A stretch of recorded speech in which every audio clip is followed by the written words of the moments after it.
take care of your belongings. Oh, okay.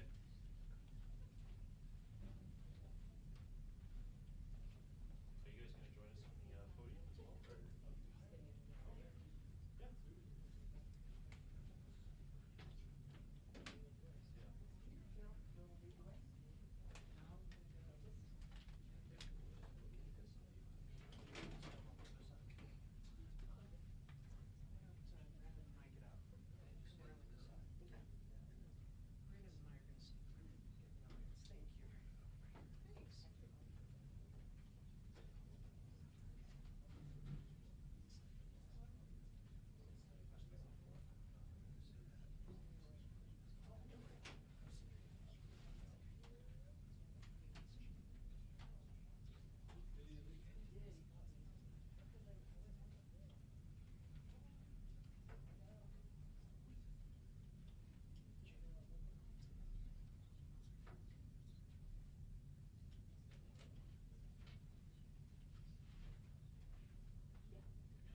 Hello, everyone. Thank you for making it out here.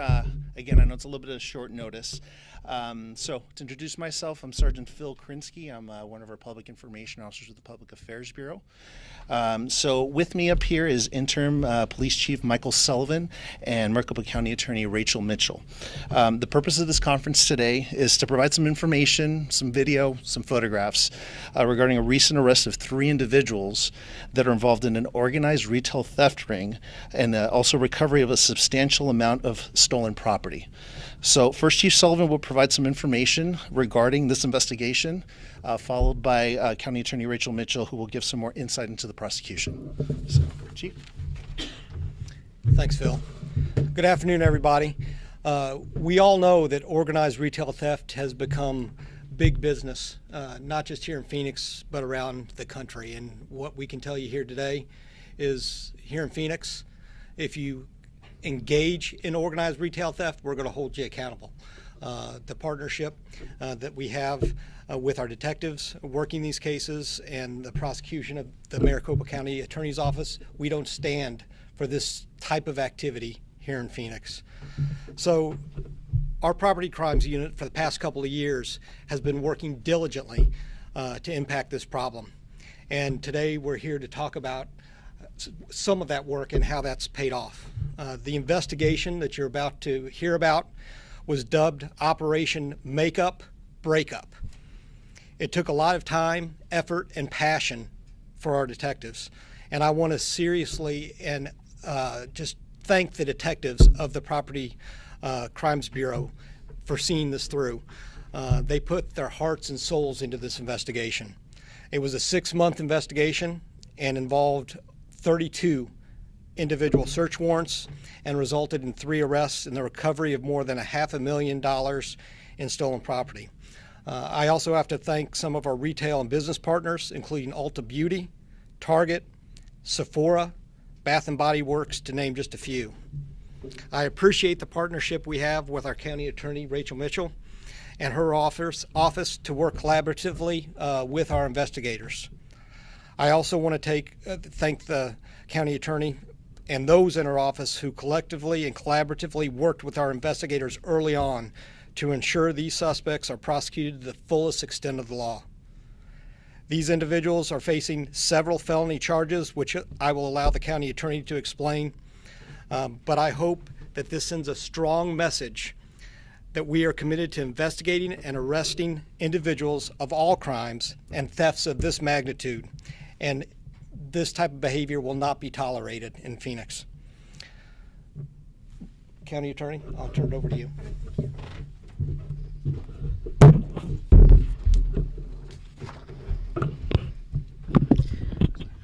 Well, good afternoon, everybody.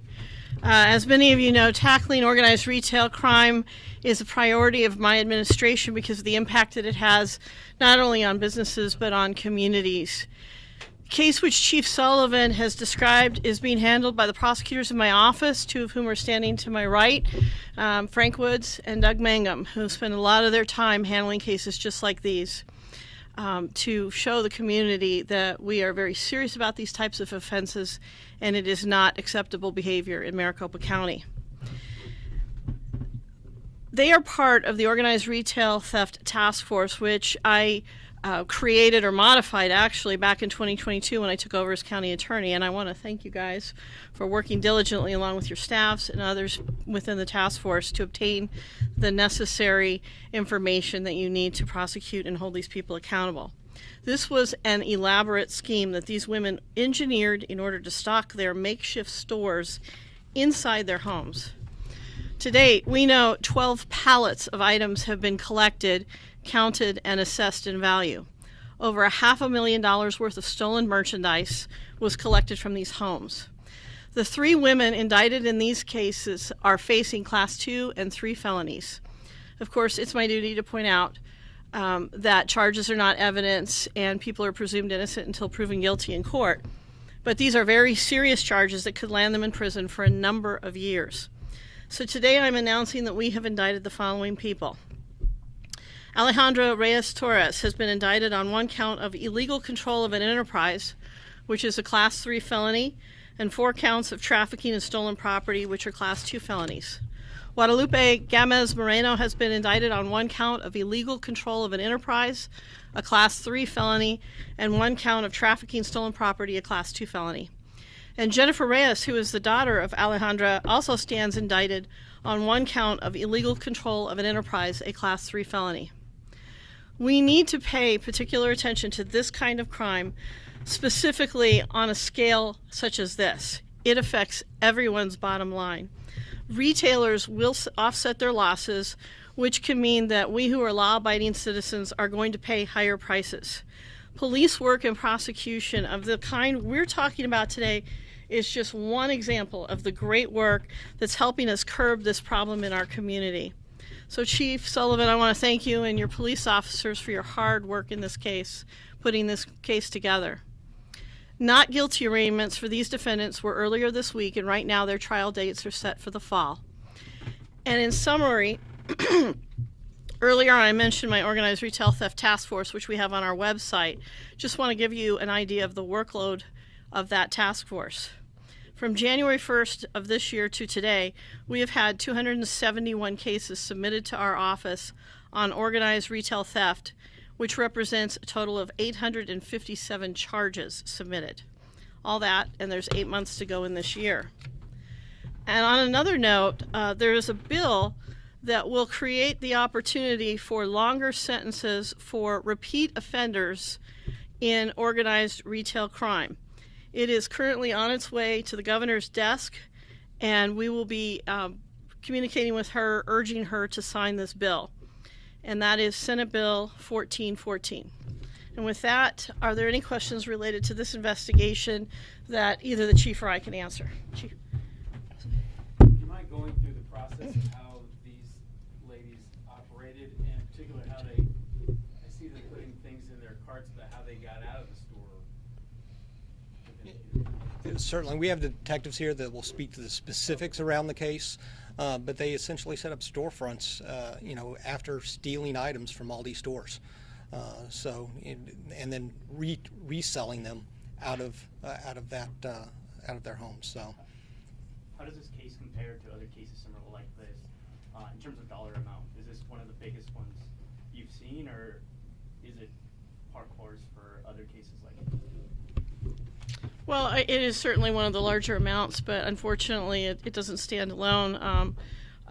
Just riding over here, I was hearing of another case involving about $300,000 worth of theft. So this is a massive problem in our community, and we're determined to put an end to it.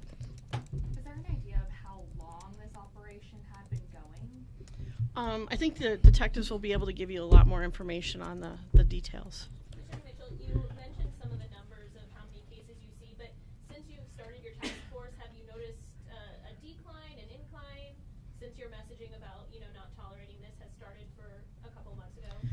I think one of the things that we're seeing is because it was a modification, we modified the amount downward so we could start getting people at an earlier level. So we're seeing that kind of thing happen, and I think people are being more cooperative to report it. And certainly the police are busy investigating it because they realize that they have a county attorney's office that will put these cases together and prosecute them and hold people accountable. We've also seen bonds go up. I'm sorry. No, I just wanted to confirm. So you are saying you've seen these the reporting go up? Yes. And is that from the stores themselves? I would say that it's from the stores, yes, because they're the ones that have to. They are the victims technically of the crime, and they realize that there is a county attorney and a police department that are going to investigate and hold these people accountable. So yes. Talking about lowering the dollar threshold here, can you explain that? Because there's two different possible. There's a shoplifting crime, right, and that can sometimes be a felony. But then there's organized retail theft, which is shoplifting. My understanding is for resale. And so, did both of those amounts come down, or? It had nothing to do with the law. What it had to do with the threshold within the office by which a case was referred to the Organized Retail Theft Task Force. So we lowered that amount so that specialists in that area could take a look at those cases at a lower level, because we recognize that, you know, a lot of these thefts none of these thefts involved $500,000 at a time. They involve a theft here and a theft here. And so we wanted to get that at an earlier threshold, if you will. So we lowered the threshold so that our specialists could get their hands on it sooner. From what to what?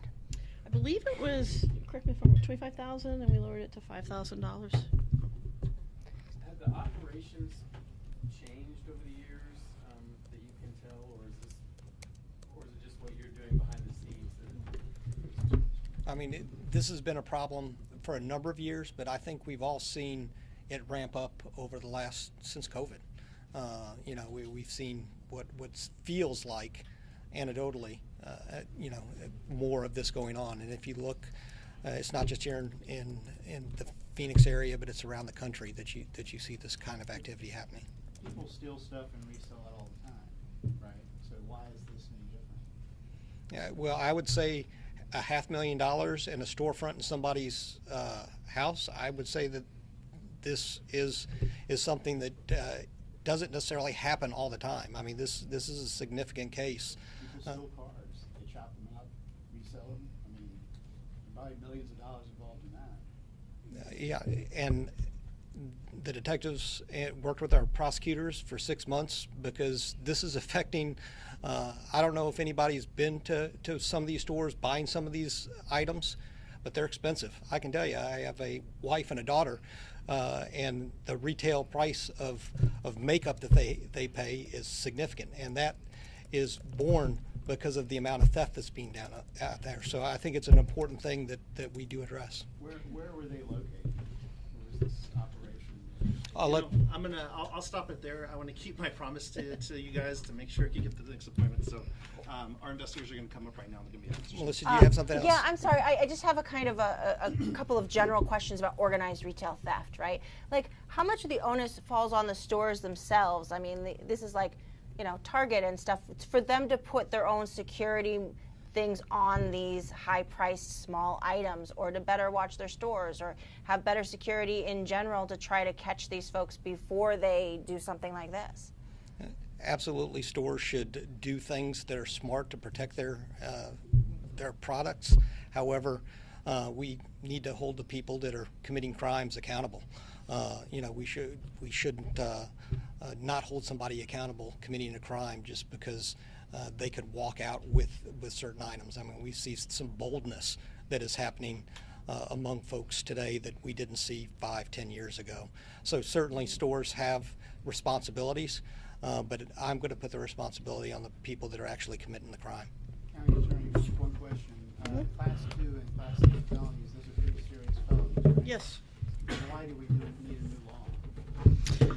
The law that is going to the governor's desk is specifically geared toward organized retail theft. These are criminal enterprise and fraud schemes types charges. This is for the people who are stealing this to supply it to the fences. These people acted kind of in both capacities. And what that will do is it will treat individuals who are doing it time and time again but aren't caught until, let's say, the 10th time. We won't have to treat them as a first-time offender just because they weren't caught until after, let's say, 10 times. So with this law, the SB 1414 allows somebody who's committed 10 offenses and then they go to trial once to be sentenced like it's a third offense? Basically, if they are stealing retail items in order to resell them, it will allow us to impose a higher range of sentences on them toward the latter end of those offenses. So in other words, not the first offense, but we won't have to treat like the third and the fourth offense as a first-time offense. Aren't there laws against fencing? I mean, this is basically what it is, right? It's selling stolen property, right? Yes, that's what they're charged with. But there are laws against fencing already, right? And this increases the penalty. Well, I'll tell you what, if you guys have additional questions for the county attorney and for the chief, please send them over to me. I'll make sure they get them answered. But thank you both for being here. So next, I'd like to bring up, actually the detectives and the supervisors are involved in this investigation. So if I can have detectives Mark Holson, Lisa Spear, Jacob Callender, Sergeant Sean Clark, and Lieutenant Karen Hudson come over and join me up here. Yes, so just for some housekeeping on this, as you can see, I have some videos. You guys can come up here with me. As you can see on the video loops up there that we have, I will be providing all this information in the media advisory. You'll have your versions of it and also the photographs here as well, as long as with the spelling with everybody's name that's come up here today. So I'll make sure that's included. But as far as the videos you're looking, this is the result of the investigation that includes the search warrants. As you can see, surveillance video from some of these individuals gathering those items and again later selling them for these fences. It's also going to have some of the booking photographs as well, and also these storefronts that they have over at those residences. Well, without any further ado, I'll have the detectives come up and you guys will get some summaries of what happened.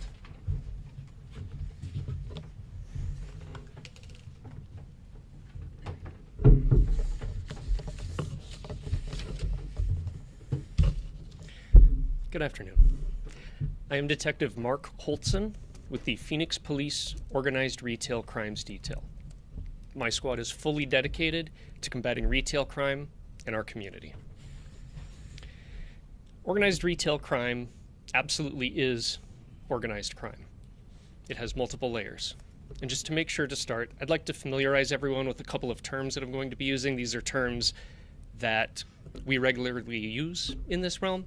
So the term booster refers to somebody who goes into a retail store and steals merchandise. And the term fence refers to somebody who is selling those stolen items. Operation Makeup Breakup has been a 6-month investigation into a large fencing operation here locally. These 3 subjects who were arrested, Alejandra, Jennifer, and Guadalupe, were buying and selling large volumes of stolen cosmetic merchandise. These 3 are directly connected to hundreds of thousands of dollars in theft. Over the past couple years, my squad has investigated and arrested numerous cosmetic boosters. When we do booster investigations, we know that they are likely not acting alone. Over the course of those investigations, we discovered that several of our boosters were selling the stolen cosmetics directly to these 3. When we made those connections, we realized that we needed to launch a thorough investigation into their operation.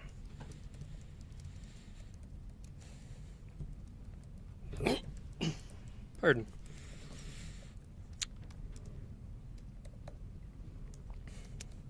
So, the result of our investigation over the past 6 months is that we learned that these women were not just buying stolen cosmetics. In fact, they were orchestrating the thefts.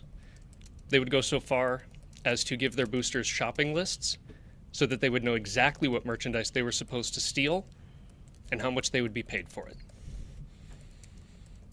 Sometimes they had stolen cosmetics shipped in from out of state. They then turned around and they sold the stolen cosmetics for a profit. As you will see in the photos and in the video, Each of them had a portion of their home that was turned into a retail space or a storefront where they could sell the cosmetics. The photos here are the largest of those storefronts. It had an entire room set up that looked just like a retail store. All of these items were being sold below retail prices. They also sold cosmetics online.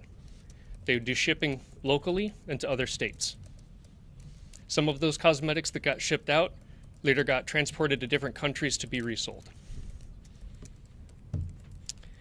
On March 28th, 2024, we arrested Alejandra, Guadalupe, and Jennifer, and we served search warrants on their 3 homes. The combined result of those 3 homes yielded the recovery of over 20,000 new in-box cosmetic items with a value of just over $560,000. We certainly could not have had a successful investigation of this magnitude if we didn't have a lot of help. As investigators, we regularly work with other local law enforcement agencies and with our partners on the retail side. In this investigation alone, we have countless people to thank from our own department, from retail stores, and we are certainly grateful for the support we get from the Maricopa County Attorney's Office. I'm certainly open to questions, whether it's about this investigation or retail crime in general. Do we know the nationality of the individuals? Were they originally from here, or have we seen in the past these individuals that come from other countries to commit this type of crimes? I don't know 100% those details.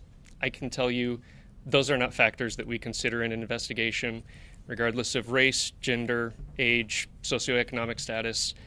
We only really investigate the crime that we see, and so I don't have an answer for you. I'm sorry. Where were they arrested? Like, where in the valley? Can you give us a general idea? I can tell you that 2 of the 3 storefronts were in West Phoenix, and one of them was out in Tonopah. It seems like it was a pretty thought out investigation, and really thought out operation. Is there an idea of how long this had been going on? We know that at least Alejandra and Jennifer had been selling cosmetics for 5 years. It appears at the beginning the operation was not the same size that it is today, but we do know that it went on for 5 years. Oh, go ahead. Do you know, is this primarily how they make their most of their money buys from? That is a very good online, question. Or is it from like these stores, right, or these like in-house stores? Like where they get, are you talking most of their income? I'm going to give you most of 2 their answers income. because I think both are relevant. Jennifer has real employment. She has a job that she goes to, and this would only supplement her income. Alejandra and Guadalupe, this crime was their full-time job. They had no formal employment. It was just this criminal network that was funding them. In regards to where a majority of it was, it appears that local in-person sales at their storefront was not a majority of the sales. A majority of it was bulk items being shipped out of state, and bulk items that were picked up or shipped to be taken out of country. Was it a profitable business? Was it successful? Yes, it was very profitable for them, for sure. Do you know, 2 questions, do you know how Alejandra and Jennifer were related to Guadalupe? Was it a friendship, or? They are friends. I don't know when they met or how they met or anything like that, but they are friends. And then also, in a part of the investigation, I'm sure there were undercover situations. Did you guys watch as, people would go in and out of these storefronts? Were you able to catch anyone actually in the process of buying these stolen goods? In regards to the specifics of the investigation, I'm not going to get into many of those specifics. I appreciate the question, but I will choose to not answer that. Is there any indication that the people who were buying these items knew they were illegally sourced? I think the indication clearly tells us that some people knew that they were buying stolen items, and some people presumably thought that this was completely legitimate when they were buying it. Two things. How bold is this? I mean, you have a whole store in your house, and the amount of product that must have been coming in is amazing. How did they think they weren't going to get caught? I don't know, but I'm glad that they were. And then, how did you crack the case per se? Was one shoplifter caught that then turned that around, or was it through social media or however they're selling this online? So I think the easiest way to answer that is we arrest lots of boosters. It is not a secret that retail crime is a big problem in our community and the rest of the country. We don't stop investigating once somebody gets arrested. If somebody is a booster, we are always trying to look into who they may be selling to, and there's various ways that we can do that. But when we had several different boosters not connected to each other that were all selling to this group, that's how we knew to focus on them. You guys mentioned a couple of the stores that you guys worked with to find out where they were stealing from. Can you go into detail about maybe like brands or what stores they targeted or what parts of the valley these boosters were targeting? They quite frankly targeted just about every cosmetic item that's out there. There was a significant focus on the more expensive brands of cosmetics. The businesses that we knew were targeted by their group early on, we knew that Sephora, Ulta, and Target. Throughout the investigation, we identified at least a dozen businesses that were affected by this group. From memory, I know Walgreens, Walmart, Target, Ulta, Sephora, Macy's, Dillard's, CVS. I know I'm missing some, but just about any retail store that sells cosmetics in one way or another was affected by this group. Can you, do you know about how many boosters this group employed too, or bought stuff from? We are still investigating that. Like I mentioned, we knew of several going into this investigation.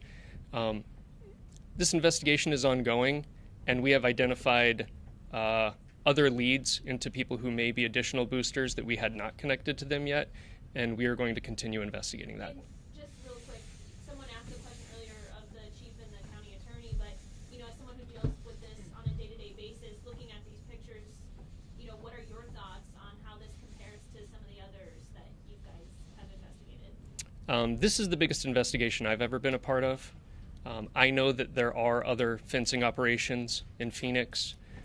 Most of them are not near this magnitude. So if that answers, it's certainly the biggest one I've done. Will these pop up on like an eBay type situation, or do they have their own website to sell it? So they did use multiple online selling platforms. So I don't know if I want to get into exactly which ones, but it was certainly, there are a lot of platforms where you can sell things online legitimately, and they use several of them. Common things we have heard of before? Probably? Yeah. Can you kind of describe how these boosters oftentimes steal from stores?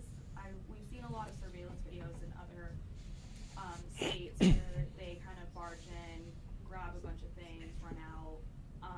Is it a little bit different here in Arizona? Do people try to put items in their purse, or how does it kind of work? We see a wide variety of the different ways that boosters steal things.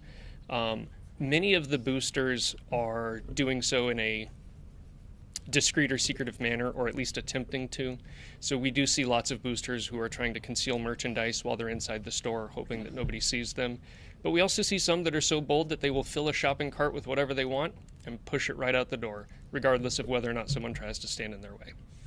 If other local businesses were to be buying from them, and they also be held responsible, and as a shopper or customer shopping online, how can we identify if the items being sold could possibly be stolen? Excellent, thank you for asking. So the first question of could people buying from them be held responsible? If anybody knowingly is buying stolen property, they know that this is all stolen and they still choose to buy it, that is against the law. However, like I said, I think a lot of people were buying from them having no idea. And so a way to really a message for the public to look out for is when you see new condition merchandise items sold in bulk but cheaper than any retail store can carry it, you need to be very cautious because there could be a criminal element. I can't imagine that 3 individuals have more buying power than national corporations, so it is a red flag when someone is selling an item cheaper than the store does. One question, because I asked. On that note, Well, I can Detective, answer one thank you question. very much. Actually, we'll have an opportunity to. I want to thank you guys very much. Thank you, sir. Thank So you're going to have the opportunity to send us questions afterwards, and I'll be more than happy to get an answer for you. Sorry, Donna. Okay. All right. So again, I want to thank everybody for coming, and again, it's a very important investigation that they did. It's still ongoing, so obviously there's some limited information still that they were able to provide. But I will send out a video clip of this, and again, any questions that you didn't have answered yet, please send them my way, and we'll make sure we'll get those answered for you. Thank you, everybody.